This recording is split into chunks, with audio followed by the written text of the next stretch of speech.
playing a really funny game. Hey, bud.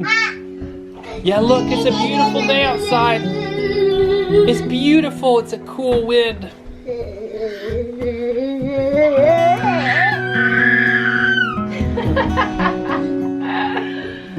So big all of a sudden. He has really just kind of sprouted up and gotten also really chunky in the past couple days and weeks. One of the most amazing things that I've ever gotten to see is kids growing up and see the incredible differences between them and how each of them are unique and have really neat gifts. Today I'm going to shoot a totally off-topic vlog.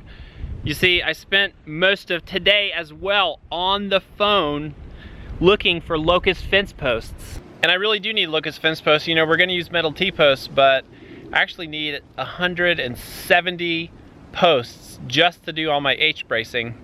If you don't know what H-bracing is, I'll show you in great detail next week. So I didn't really get any work of substance done today, and that can leave me kind of feeling down a little bit. So I wanted to share with you a little bit of encouragement, just things I tell myself. I'm a really firm believer that you can have an impact on your future by just how you think. I want to first ask you to think of yourself like an apple. I bought all my trees from Stark Brothers, and Stark Brothers is a company that's been involved in the apple industry for at least 100 years. I have a little apple tree. I don't know if I've ever showed you this apple tree or told you about it, but it's right here. It's a little seedling apple tree, and it's just got a couple leaves on it. I started this apple tree from a seed last summer, and this is the one that survived, and I put it in the ground here last fall.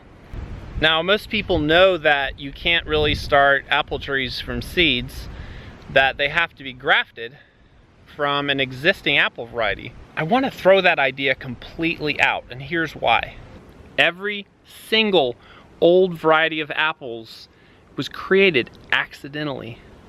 So the Stark Brothers, in about 1914, got a really cool package in the mail, and it was 3 yellow apples.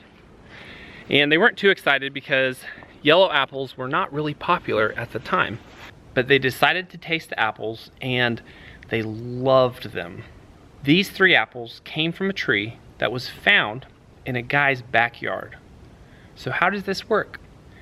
2 apple trees cross-pollinate, and every single apple and every seed and every apple has the potential to create an incredible new apple variety. So most apple varieties were actually found, many times they know the first tree, you know, in 1814 or in 1825, the apple tree was discovered, there's beautiful apples on it, someone picked them, that person then started grafting off that tree. So every single apple variety that you love came from one tree. Every single apple tree, every single yellow delicious apple tree came from that one tree. They're all clones from that tree, and that tree came from one seed. I just want to emphasize this again. Every single individual apple seed that you throw in the trash or you throw in your compost every day has the potential to create a brand new and amazing variety. There's no limit to the number of varieties that can be created. Every single seed is its own variety. Just because you have a Golden Delicious and a Red Delicious beside each other doesn't mean that all of the offspring from those seeds will be the same. They actually will all be unique in some way. You know, people are the same too. Every single child you have, and for that matter, every child in the world and every person is unique. And I don't want to just repeat an often recited positive message here, but I want you to really think about this and think about the fact that you have strengths in your character, your personality, and your genetics that no one else has. I want you to think about that, because I think we sabotage ourselves too often. We sell ourselves short. What does that mean, sell yourself short? Well, it comes from a stock trading term. When you sell stock short, it's actually crazy if you don't know stock trading. You actually sell the stock first, and you sell the stock, you're making a bet that the value of the stock is gonna drop. And when the value of the stock drops, then you buy the stock. I know that's crazy, but it's true. So when you're short selling stock, you're betting on the stock value dropping. You're making an investment, counting on a company going downhill. So I want to say to you right now, don't sell yourself short. We sell ourselves short when we make investments in our lives that are counting on us failing. We sell ourselves short when we make decisions based on our thinking that we're going to fail in order to protect ourselves. We sell ourselves short when we make decisions that are solely based on our fear of things going wrong in our lives. I'm not saying you shouldn't be careful and be prepared. We have to have a balance here. But if you primarily are making decisions in your life based on your fear or even your belief that things will go wrong, that things will get worse for you, you're missing out on so many possibilities. One of the ways we sell ourselves short is through something called shame. And shame is simply destructive feelings and beliefs that are a result of what you view as failings in your life. And of course, we have to distinguish between like actually just being guilty because you did something bad, and then shame, which blinds us and buries us. My worldview is really based in the Christian faith, and I believe that Christ actually came to earth in a large part to free us from death and free us from shame. You don't have to believe that, though, to see the destructive force of shame in the world.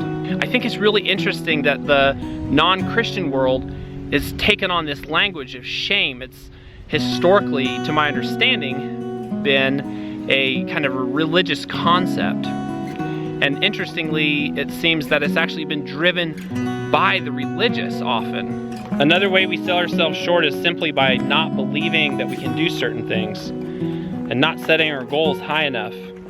One more principle I've learned actually from 3 separate business podcasters is to set goals that are bigger than you can reason your way to. So what all 3 of these podcasters said, and these are all successful businessmen, is if you set goals that are within your reasonable ability, that are within the bounds of what you've already done, you'll never really challenge your creativity. You'll never really connect to your creative, passionate side of your brain. You'll just work out of the logical side of your brain. You'll replicate past results. That's such a cool concept to me. You set a goal that's beyond what you've ever thought of doing.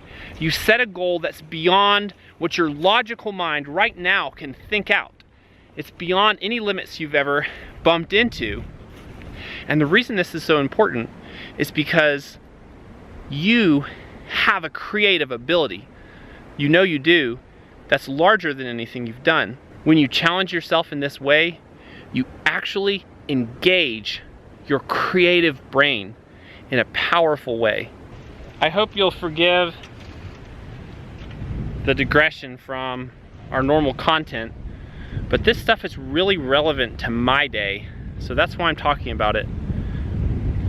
And I also hope that you don't see this as being arrogant, because no, I don't have it all together. And I know I'm saying all these big and lofty things. The reason I'm saying them, though, is because I'm hoping they'll encourage some of you all. They're things that have encouraged me, even if I haven't conveyed them very well today.